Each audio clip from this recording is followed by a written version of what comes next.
Благодарам, Петри. Јас го употребив тој термин експлозија само за да ми помогне мене, а и да предочам пред јавноста со колкава силина наеднаш еруптираше говорот на омраза за време на дебатата за францускиот предлог. И кога го спомнав зборот еруптира, ќе ми дозволите, иако говорам пред информирана јавност и пред луѓе што од академската средина, од медиумите и така натаму, ќе ви го опишам моето чувство и зошто го употребив тој збор и експлозија и еруптирање, за да поентирам на крај, ќе видите зошто. Треба да го замислите овој период и тоа што се случуваше за време на дебатата за францускиот предлог и да го споредите со вулканот, со активните вулкани. Знаете како изгледаат тие. Тоа се оние вулкани активни кои ги нарекуваат така. Постојано гледаме чад, постојано гледаме истекување на лава и така натаму и од време на време се случуваат силни експлозии. И тоа што настануваат навистина големи штети. Ја употребив оваа символика, ова споредување, само за да поентирам дека во нашата земја, за жал, имаме, многу ми е жал што морам тоа да го кажам, имаме една редовна состојба на активен вулкан кога станува збор за говорот на омраза. И кога и тој вулкан, тој говор на омраза секогаш еруптира и прави многу силни експлозии кои ќе дојдат на дневен ред во дебата теми кои наместо да го обединат и хомогенизираат општеството околу крајните интереси на нашата држава, на народите што живеат во нашата држава, тие предизвикуваат поларизација и дополнителни делби во општеството. Тоа е многу една тажна ситуација, морам така да ја наречам и морам да кажам дека многу ми е жал што морам да констатирам дека имаме една редовна состојба на активен вулкан кога станува збор за говорот на омраза. Која беше карактеристиката што јас ја издвоив за време на дебатата за францускиот предлог во јавниот дискурс, беше таа што говорот на омраза од социјалните медиуми, каде што главно доминира и каде што главно е активен, постојано, се префрли со многу силен интензитет во институциите, во собранието. И ние бевме сведоци на исклучително силен говор на омраза во собранието, во дебатата што се водеше таму, која не ги поштеди дури гостите што ни дојдаа во тој период, за да не убедат дека македонскиот јазик со ништо не е загрозен. Идентитетот на народот, на македонскиот народ во Македонија со ништо не е загрозен. Станува збор за една бюрократска процедура, во која сериозна улога имаше, нели, тоа што Бугарија излезе со некакви ставови кои знаеме какви се, но дека прашањето е, како што нагласи Катерина, се работи за тоа дали ние прифаќаме да започнеме преговори со Европската Унија, а не за тоа да полемизираме дали и каква е наводно фатална иднината на македонскиот народ. Од таму, многу е важно сега да се каже тоа, бидејќи полемиката се префрли на улиците, тој говор на омраза во институциите, кои го практикуваат тие што седат во столиците пред се во собранието на институциите, знаете на кого мислам, главно на опозицијата, успеа таа енергија да ја префрли на улиците. Па оттаму имавме и такви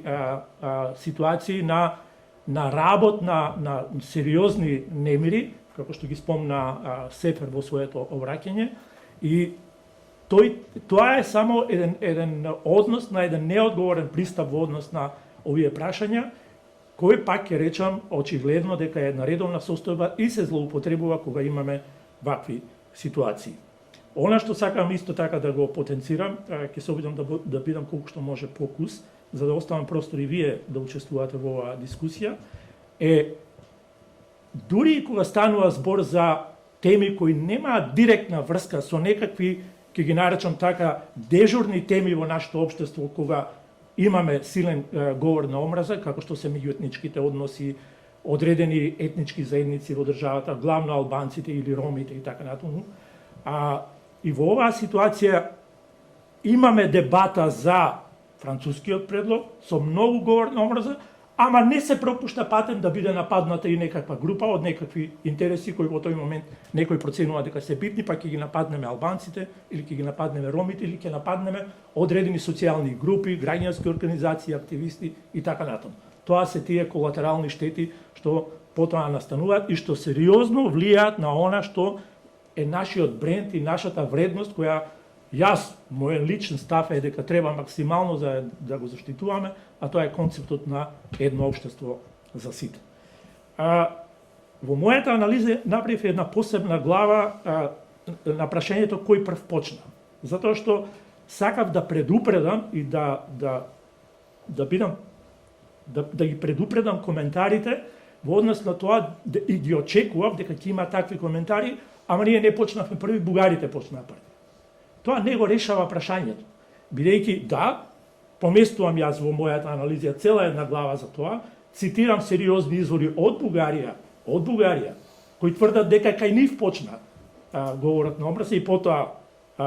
се пресели и во нашиот простор со уште поголем интензитет, но тоа на крај поентирам дека не го решава прашањето на тоа каков е нашиот однос и како ние треба да пристапиме кога станува збор за говорот на омраза, бидејќи говорот на омраза се храни еден со друг. Говорот на омраза во Бугарија го храни говорот на омраза во Македонија и обратно, говорот на омраза во Македонија го храни говорот на омраза во Бугарија, како што беше последниот пример со надпреварот меѓу фудбалскиот надпревар меѓу Македонија и Бугарија. Ерупцијата на говор на омраза на стадионот Тоше Проевски во исто време додека се случуваше на стадионот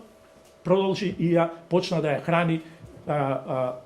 почна да го храни говорот на омраза во Бугарија. На крај само ќе завршам со една поента, сакам да, бидејќи